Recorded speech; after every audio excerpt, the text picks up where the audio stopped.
नमस्कार दोस्तों, स्वागत है आपका आपके अपने चैनल शर्वरी के कथारंग में। एकादशी व्रत भगवान विष्णु की पूजा और उनके आशीर्वाद की प्राप्ति के लिए रखते हैं। एकादशी व्रत करने से व्यक्ति के पाप मिट जाते हैं। जीवन के अंत में भगवान विष्णु की कृपा से उसे मोक्ष मिलता है। हर माह में 2 एकादशी व्रत होते हैं। पहले माह चैत्र के कृष्ण पक्ष की एकादशी से इसका प्रारंभ होता है। इसे पाप मोचिनी एकादशी कहते हैं। वही आमल की एकादशी साल की अंतिम एकादशी होती है, जो फाल्गुन माह के शुक्ल पक्ष की एकादशी तिथि को होती है। एकादशी व्रत के कुछ जरूरी नियम है जिनका पालन करना आवश्यक है। इसके बिना व्रत पूरा नहीं होता है। यदि आपको एकादशी व्रत करना है तो इसके लिए भी एक शुभ दिन है। आइए जानते हैं एकादशी व्रत कब से शुरू करना चाहिए और एकादशी व्रत के जरूरी नियम क्या है। एकादशी व्रत शुरू करने का सबसे उत्तम दिन मार्गशीर्ष माह के कृष्ण पक्ष की एकादशी है। इसे उत्पन्ना एकादशी कहते हैं। पौराणिक मान्यताओं के अनुसार उत्पन्ना एकादशी को ही देवी एकादशी की उत्पत्ति हुई थी। इसलिए एकादशी व्रत प्रारंभ करने के लिए यह दिन सबसे अच्छा माना जाता है। कथा के अनुसार मूर राक्षस का वध करने के लिए देवी एकादशी प्रकट हुई थी। इस साल उत्पन्ना एकादशी का व्रत 26 नवंबर दिन मंगलवार को है। जो लोग इस साल से एकादशी व्रत का प्रारंभ करना चाहते हैं वे इस दिन से एकादशी व्रत कर सकते हैं। इस दिन 3 शुभ योग में उत्पन्ना एकादशी है। उत्पन्ना एकादशी पर प्रीति योग, आयुष्मान योग और द्विपुष्कर योग होगा। उत्पन्ना एकादशी व्रत का पारण 27 नवंबर को दोपहर में 1:02 से लेकर दोपहर 3:18 तक है। आइए जानते हैं एकादशी व्रत के नियम। एकादशी व्रत से एक दिन पहले और एक दिन बाद तक व्यक्ति को सात्विक भोजन करना चाहिए। उसमें लहसुन, प्याज, मांस, शराब जैसी तामसिक वस्तुओं का सेवन नहीं करना चाहिए। एकादशी व्रत में मसूर दाल, चावल, बैंगन, गाजर, शलगम, पालक, गोभी आदि का सेवन नहीं करना चाहिए। इनका खाना वर्जित है। एकादशी व्रत में ब्रह्मचर्य के नियमों का पालन करना चाहिए। भोग, विलास आदि से दूर रहे। किसी भी प्रकार की हिंसा से दूर रहे। मन, वचन और कर्म से पवित्र होकर एकादशी व्रत का संकल्प करके व्रत शुरू करना चाहिए। एकादशी व्रत के दिन आपको ओम नमो भगवते वासुदेवाय मंत्र का जाप करना चाहिए। पूजा के समय एकादशी व्रत कथा पढ़े या सुने। इससे पुण्य लाभ होगा और व्रत का महत्व पता चलेगा। कथा के बिना व्रत पूर्ण नहीं होता है। रात्रि के समय में भगवत जागरण करें। दोपहर में सोना वर्जित है। एकादशी व्रत की पूजा के समय भगवान विष्णु को पंचामृत, तुलसी के पत्ते का भोग जरूर लगाए।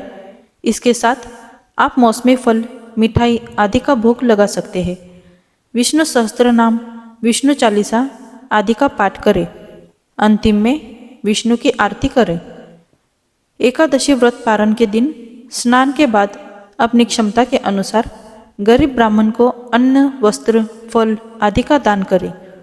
उसके बाद पारण करके व्रत को पूरा करना चाहिए। एकादशी व्रत करने वाले को असत्य, कटु वचन, काम, क्रोध, लोभ आदि से बचना चाहिए। दूसरे की निंदा, उससे छल आदि ना करें। एक साल में 24 एकादशी व्रत होते हैं। वही अधिक मास लगने पर एकादशी व्रतों की संख्या 24 से बढ़कर 26 तक हो सकती है। उत्पन्ना एकादशी की उपासना के साथ इस एकादशी की कथा भी सुननी चाहिए।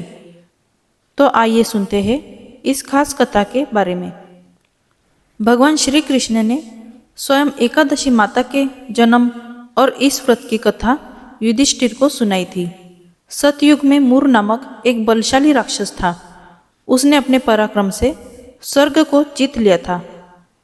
उसके पराक्रम के आगे इंद्रदेव, वायुदेव और अग्निदेव भी नहीं टिक पाए थे। इसलिए उन सभी को जीवन यापन के लिए मृत्युलोक जाना पड़ा। निराश होकर देवराज इंद्र कैलाश पर्वत पर गए और भगवान शिव के समक्ष अपना दुख बताया। इंद्र की प्रार्थना सुनकर भगवान शिव उन्हें भगवान विष्णु के पास जाने के लिए कहते हैं। इसके बाद सभी देवगण क्षीर सागर पहुँचते हैं। वह सभी देवता भगवान विष्णु से राक्षस मूर से अपनी रक्षा की प्रार्थना करते हैं। भगवान विष्णु सभी देवताओं को आश्वासन देते हैं। इसके बाद सभी देवता राक्षस मूर से युद्ध करने उसकी नगरी जाते हैं। कई सालों तक भगवान विष्णु और राक्षस मूर में युद्ध चलता है। युद्ध के समय भगवान विष्णु को नींद आने लगती है और वो विश्राम करने के लिए एक गुफा में सो जाते हैं। भगवान विष्णु को सोता देख राक्षस मूर उन पर आक्रमण कर देता है, लेकिन इसी दौरान भगवान विष्णु के शरीर से कन्या उत्पन्न होती है। इसके बाद मूर और उस कन्या में युद्ध चलता है। इस युद्ध में मूर घायल होकर बेहोश हो जाता है और देवी एकादशी उसका सिर धड़ से अलग कर देती है।